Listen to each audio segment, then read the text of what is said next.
দাদা শীতের দিন চলছে, গলার অবস্থা ভালো না, দর্শক মার্জিত, আমারও একই অবস্থা। কি অবস্থা আমাদের বাংলাদেশে এই অবস্থা, আপনি একবার চিন্তা করেন রাশিয়া ইউক্রেনের কি অবস্থা, তার চেয়ে ভয়াবহ অবস্থা ইউরোপীয় কান্ট্রিগুলোতে, তারপরেও ভয়াবহ দে আর অ্যাডাপ্টেড। এবং তার চেয়েও ভয়াবহ খবর দিলেন আমার ট্রাম্প কাকু, আমার খুব কাছের কাকু। উনি হঠাৎ করে কি এমন ঘটলো যে তৃতীয় বিশ্বযুদ্ধের আশঙ্কা করতেছেন উনি, একটু দর্শকদের যদি বলেন। ইউক্রেন যুদ্ধ থামাতে ট্রাম্প এক পরিকল্পনা দেয়, পশ্চিমারা আরেক পরিকল্পনা করে। রাইট। মূল জিনিসটা আমি আপনাকে বলি, মূল জিনিসটা হচ্ছে যে রাশিয়ার যে ইউরোপের সম্পদগুলো আছে, হ্যাঁ, এই সম্পদগুলা পশ্চিমারা হাতায় নিতে চায়, হাতায় নেওয়ার জন্য ইউক্রেনকে ব্যবহার করতেছে, তাই তো? আপনি তো ভদ্র ভাষা কেন বলেন, চুরি করতে চায়? এটা ডাকাতি, এটা চুরি না। আচ্ছা ঠিক আছে, ডাকাতি, ভেরি গুড। তো যেটা হচ্ছে চুরি আর ডাকাতির মধ্যে পার্থক্য আছে না? তো যেটা হচ্ছে এর জন্যই মূলত তারা কিছু কূটকৌশল অবলম্বন করছে। ইউক্রেন যুদ্ধ যদি থেমে যায় তাহলে তারা এটা পারবে না, এর জন্যই ইউক্রেন যুদ্ধ মূলত তারা জিয়ে রাখতে চায়। যুক্তরাষ্ট্র তার যে ক্যারিবিয়ান অঞ্চলের যে মিত্র গায়ানাকে যুক্তরাষ্ট্র উস্কানি দিচ্ছে, চুলকানি দিচ্ছে ভেনেজুয়েলার বিরুদ্ধে, তাই বলতে ভেনেজুয়েলার বিরুদ্ধে কি জানি বলে, সীমান্তে সৈন্য সমাবেশ করে, আবার সাগরে হচ্ছে ফ্লিট, সবচেয়ে বড় ফ্লিট, হ্যাঁ, ওইখানে মোতায়েন করছে বা ইয়ে করছে। এখন যেটা হচ্ছে এটা কিছুদিন চলার পরে তো ভেনেজুয়েলা তো রাশিয়ান ব্লকে, গায়ানা হচ্ছে পশ্চিমাদের ব্লকে, যে ভেনেজুয়েলার পাশে আমি আছি। কিছু জিনিসপত্র দিছে, শতাপাতি দিছে, এইগুলো কিছু বাজার দিছে, এই বাজারটা আগেই দেওয়া, আগের বাজার, নতুন বাজার দিয়ে নেই, খালি বলছে যে আমি ভেনেজুয়েলার পাশে আছি। এই হইল কাহিনী। কি বললো কি যে তৃতীয় বিশ্বযুদ্ধের শঙ্কা। আচ্ছা, আরে বাবা, এটা তো শুরু করছো তুমি ভেনেজুয়েলায়। এখন যেটা হচ্ছে তুমি শুরু করার পরে যেটা তুমি কি করছো, ভেনেজুয়েলা উপকূল থেকে, হ্যাঁ, একটা বাল্ক যে ট্যাঙ্কার জব্দ করছে, ওই ট্যাঙ্কারের মালিককে, সে ট্যাঙ্কারের মালিক হচ্ছে পুতিনের ঘনিষ্ঠজন, রুশ মালিকানাধীন। হ্যাঁ, ঠিক আছে। কিসের জন্য জব্দ করছো? ভেনেজুয়েলার তেল তারা, তোমাদের অভিযোগ ভেনেজুয়েলার তেল তারা চিনে নিচ্ছিল, ভেনেজুয়েলার তেলে নিষেধাজ্ঞা আছে, নিষেধাজ্ঞা দিয়েছো, তোমার নিষেধাজ্ঞা যদি আমি প্রত্যাখ্যান করে যদি আমি কিনতে পারি তাহলে সেটা আমার হেডাম, একদম সোজা হিসাব। এখন যেটা হচ্ছে কি, যুক্তরাষ্ট্র কি বলে, ওই ট্যাঙ্কারটা হচ্ছে নিষেধাজ্ঞার আওতায় ছিল, ওকে ভাই, নিষেধাজ্ঞার আওতায় ছিল, তেল পাচারে যুক্ত,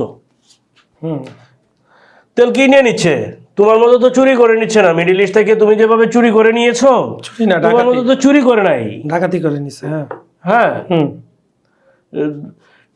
নিচু 10 মিলিয়ন ব্যারেল, হিসাব করছো 1 মিলিয়ন ব্যারেলের। এই কাজটা তো এনে হয় নাই। আচ্ছা, যাই হোক, ফলে যেটা হচ্ছে এই যে সামরিক টানাপোড়েন, কূটনীতিক উত্তেজনা, এখন যেটা হচ্ছে যে কিউবা চাচ্ছিল যে ভেনেজুয়েলার সমস্যাটাকে সমাধান করতে, সে একটা যুক্তরাষ্ট্রের সাথে একটা আলোচনা অগ্রগতিও করছিল, সেটা কি মাদুরোকে ক্ষমতা থেকে নামায় দেওয়া। কিন্তু এখন মাদুরো তো নামে না, এখন মাদুরো গেরিলা যুদ্ধের প্রস্তুতি নিচ্ছে, একদম সোজা হিসাব। রাশিয়া সমর্থন দিচ্ছে, এখন মাদুরো হচ্ছে গিয়ার আপ, একদম পুরো সোজা। রাশিয়া কি বলছে, ভেনেজুয়েলাকে সমর্থন দেওয়ার পাশাপাশি এই যে যুক্তরাষ্ট্রের যে কর্মকাণ্ড, এই কর্মকাণ্ডের ব্যাখ্যা চেয়েছে যুক্তরাষ্ট্র, রাশিয়া।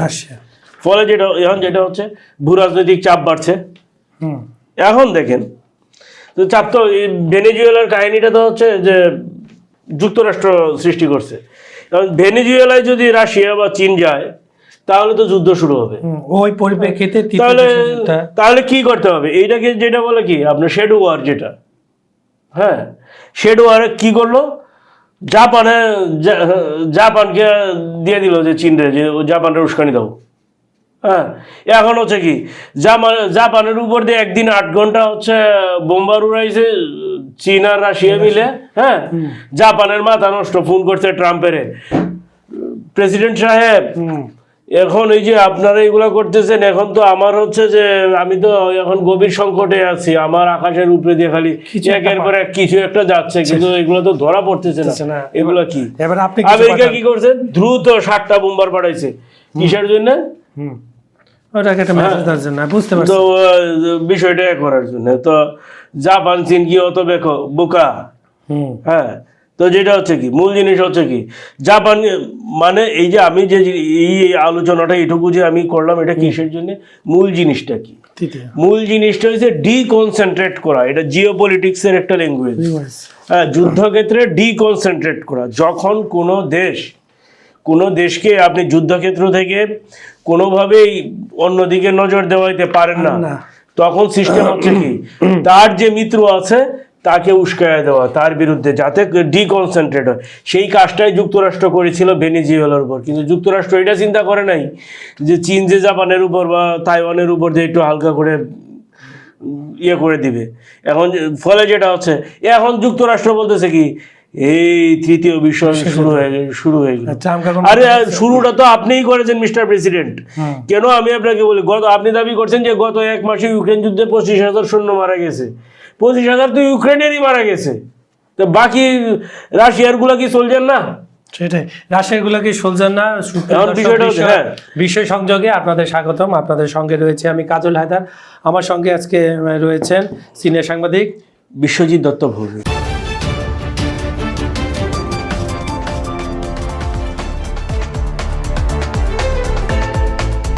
দাদা, তৃতীয় বিশ্বযুদ্ধে এখন নির্বাচনে যাই, এইটা আপনি অস্বীকার করতে পারবেন না যে যুক্তরাষ্ট্র চাচ্ছে না যে যুক্তরাষ্ট্র বুঝে গেছে আসলে ইউক্রেনে রাশিয়াকে কোনোভাবেই টলাইতে পারবে না। এই যুদ্ধ যুক্তরাষ্ট্র যদি আরো 10 বছর চালায় নেয় তারপরেও রাশিয়া জিতবে।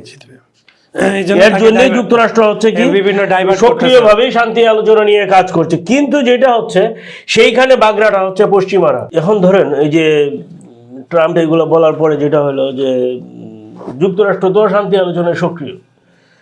এখন যেটা যে অস্ত্র নিরস্ত্রীকরণের বিষয়ে ট্রাম্প এটাও বলছে যে প্রয়োজনে আমরা চীন রাশিয়ার সাথে কথা বলি।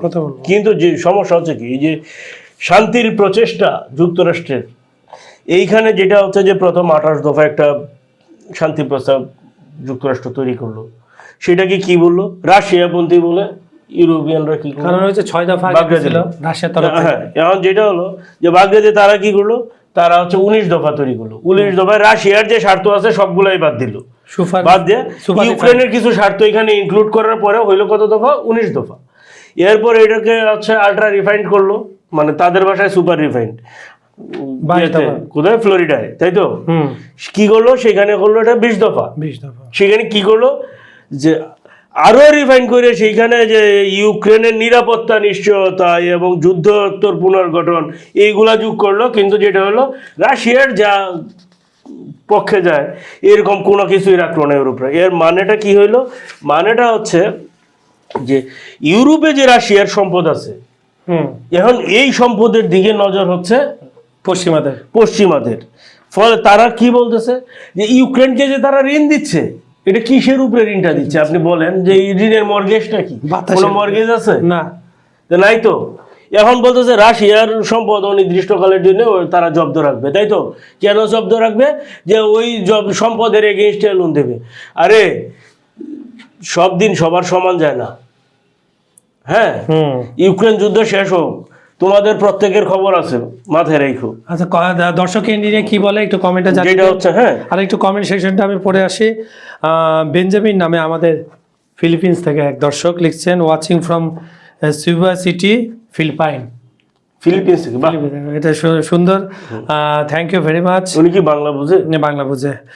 বিশ্বজিৎ কুমার লিখছেন, উনি দেশে পুতিন তার কাঙ্ক্ষিত ভূমি দখল করেই ছাড়বে, আর ট্রাম্প এই যুদ্ধ বন্ধ করে নোবেল পুরস্কার নিয়ে ছাড়বে। এটাই আসল বাস্তবতা। যার আর তেল চুরি তো তেল ডাকাতি মাঝখানে আছে। হুসেন আহমেদ লিখছেন, সিলেট বাংলাদেশ থেকে দেখছেন, উনি আমাদের অনুষ্ঠানটা পছন্দ করে, ধন্যবাদ আপনাকে। গোলাম চৌধুরী লিখছেন, মুসলিম দুনিয়া সাধারণত রাশিয়ার বিপক্ষে, কিন্তু রাশিয়া ইউক্রেন যুদ্ধে মুসলিম দুনিয়া রাশিয়ার পক্ষে কেন, এ নিয়ে আমাদের কিছু বলতে বলছে। তো এটা আমরা ভবিষ্যতে একটা করবো ইনশাল্লাহ। সে আমাদের মহেশপুর স্কুলের প্রধান শিক্ষক, উনি আবার লিখছেন, ধন্যবাদ আপনাকে প্রথমে জানালাম। ট্রাম্প কাকু রাশিয়া ইউক্রেন যুদ্ধ বন্ধ করার পর ভেনেজুয়েলা আক্রমণ করবেন, এখন অপেক্ষা করছেন কবে যুদ্ধ থামবে। রাশিয়া ইউক্রেন যুদ্ধ চলাকালীন ভেনেজুয়েলা আক্রমণ করলে রাশিয়া, চীন, ইরান, উত্তর কোরিয়া ভেনেজুয়েলা পাশে দাঁড়াতে পারে, এটা ট্রাম্প কাকুর আশঙ্কা। এই জন্য তিনি থার্ড ওয়ার্ল্ড ওয়ারের কথা বলছেন। উনি আগে বুঝে গেছেন।